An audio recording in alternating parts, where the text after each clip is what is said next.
What's going on, guys? It is none other than November 28th, and we are near December, and today it is another Sons of Anarchy review.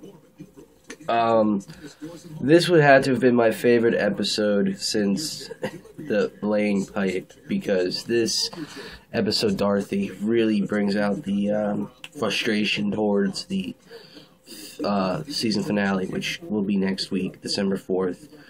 I'm guaranteeing it's going to be 90 minutes, so... This one was supposed to be 60 minutes, but then I saw the preface and it was like 90 minutes, so the promos didn't really give you too much.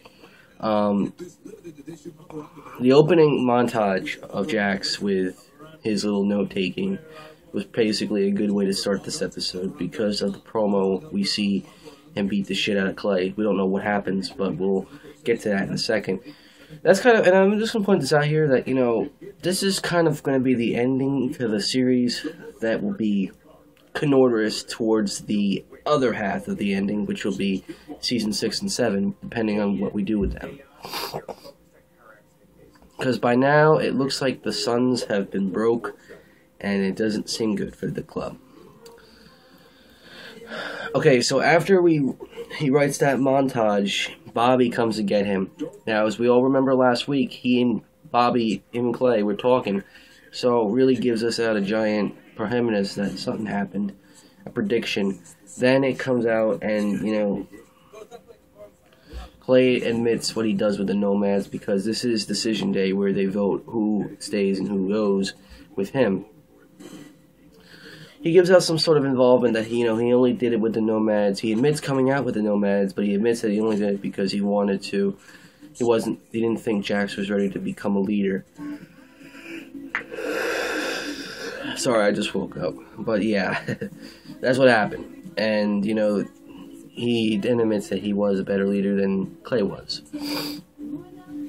This doesn't help out, though, because now you have Jax come in. They all vote him out. The Memphis Mayhem. The pros and cons, only Chib says something. Then Bobby, they all go yay, except for Bobby. He says no. This pisses off Jax almost. He goes out to Clay, and he, like, beats the fuck out of him like it's some sort of obstacle. That was probably much the best scene I've ever seen. I was waiting for that scene to come for a long time, and it finally arose. And, you know, everyone watches, and then all you see is it just turns into a huge suspense and emotion. Then, you know, Bobby admits when he was talking with Clay that, you know, it was about not enough evidence and that he was trying to not leave the table. He didn't want Clay to leave the table. It was a deal thing. And, you know, it was his version of saying, you know, let's be, you only want him dead because of what he did.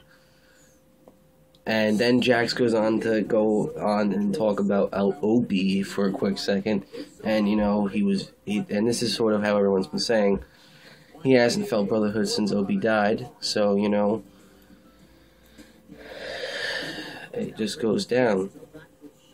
Now, and back where Clay is, Wayne and Gemma are, like, talking, and they clean up him, and, you know, it's like, after he takes a moment to himself.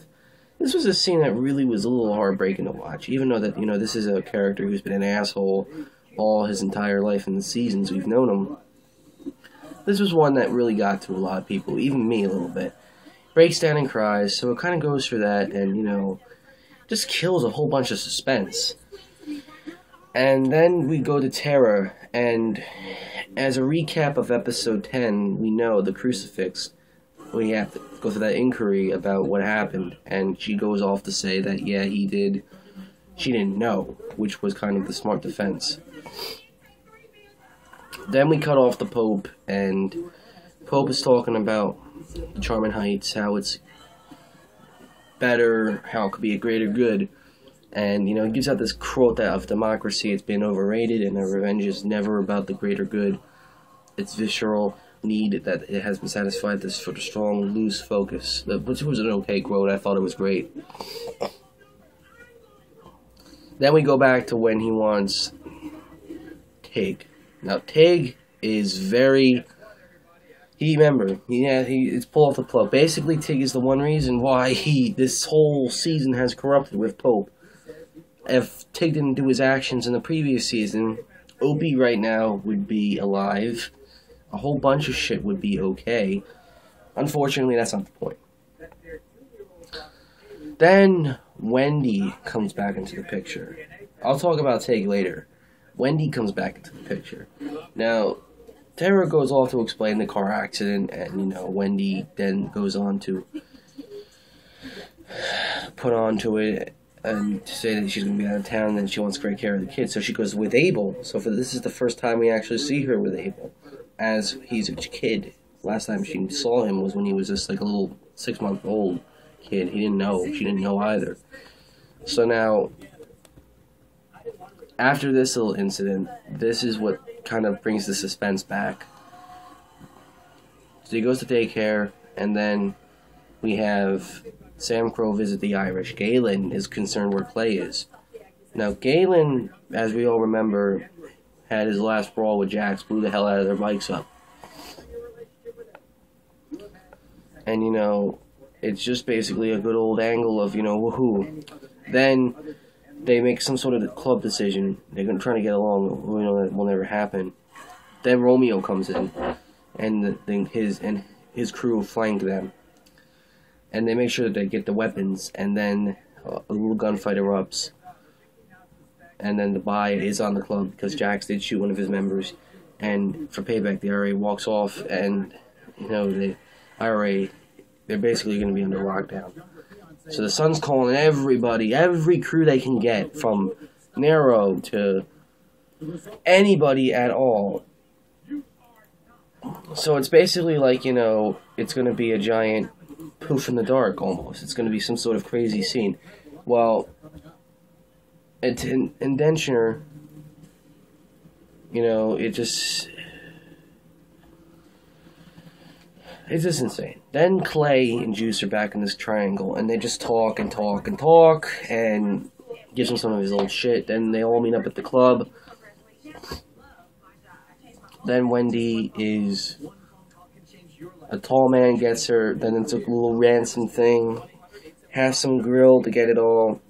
And then, it turns out that they all get the grill. I'm trying to make this all into a 10-minute video, so that's why I'm going fast. I'm like saying random shit. But, after that, it's just, the simple give up the money thing. Then Clay talks with Galen about Belfast. He wants to lay low for a while. Start some new things there. Take Gemma with him, whatever. Depends on the risk. Then Jax goes to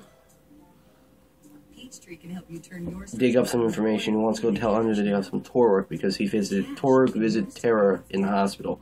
Now, as we all know, this guy came out and beat the shit out of Otto in the last week's episode, so we don't know what happens this week.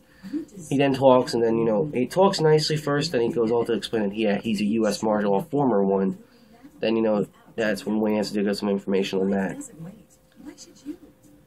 And then we go... Basically, then we have the final scene where Jax doesn't bother to watch the good old Clay get his patches taken off in Suns, because now that he's finally blown up a tattoo. And with that, Jax goes to meet with Tig, where he took Wendy home, and then he again goes to attacks her, and then she's going to go to rehab and tell him that he should up out of her mind, making wild occasions with Abel being kidnapped, and then she says she's going to demand that they drug test her. Shoots her up with a syringe full of heroin, so it just goes to show you it's a little plot. And it's going to become a giant push for next week's season finale. I don't know what's going to happen. I know it's going to be a lot of frustration. This could be a 120-minute, this could be a 2-hour season finale. We can go on until midnight to see the season finale. It's going to be like, some insane finale, I'm going to tell you right now. All I'm going to say is that whatever the hell happens, let's hope that the people, someone dies, but someone that we like doesn't die. But I highly doubt that. The promo for it depends. We'll see what happens. It's going to be an intense episode. So, we'll see. Alright.